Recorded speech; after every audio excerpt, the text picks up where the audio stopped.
Hi all ఈరోజు client వచ్చి మనకి కంచరపాలెం నుంచి అయితే లైఫ్ ట్రీట్మెంట్ కోసం వచ్చారు. సో తిన హెయిర్ వచ్చేసి బాగా రఫ్ అయిపోయింది. ఇల్లు పేర్లు బాగా ఎక్కువ ఉండడం వలన హెయిర్ లెంత్ బాగుంది, అలాగే థిక్నెస్ బాగుంది, హెయిర్ అయితే స్ట్రాంగ్ ఉంది. బట్ ఇల్లు పేర్లు వలన మొత్తం హెయిర్ అంతా కూడా డ్యామేజ్ అయిపోయింది.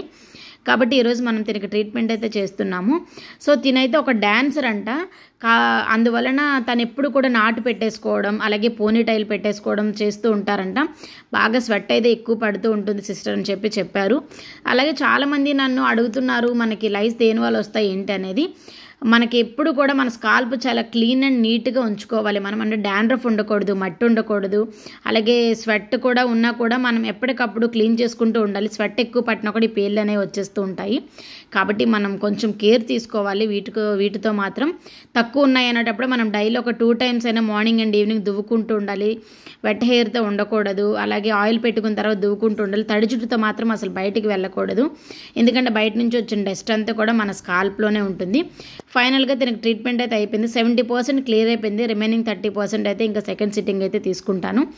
ట్రీట్మెంట్ అయిన తర్వాత ఫ్లోర్ అంతా ఇలా ఉందనమాట. సో ప్రాబ్లం అయితే చాలా సివియర్గా ఉంది. ఫైనల్గా నేను ట్రీట్మెంట్ అయితే కంప్లీట్ చేసేసాను. సో మీలో ఎవరైనా కూడా ఈ లైస్తో ఇబ్బంది పడుతున్నట్లయితే వన్స్ మన ఎంసీ బ్యూటీ స్టూడియోని విజిట్ చేసి ట్రీట్మెంట్ అయితే తీసుకోండి. Thanks for watching.